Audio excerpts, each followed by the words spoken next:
What's the meaning of cri de cœur?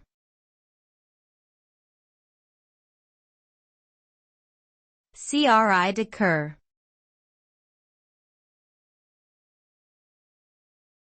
Cri de cœur.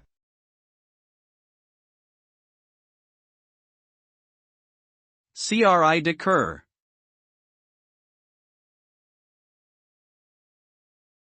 Cri de cœur.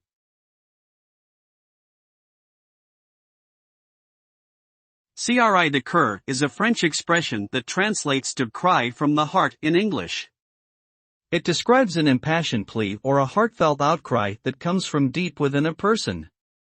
This phrase is often used to express intense emotions, such as desperation, frustration, or a deep longing for something.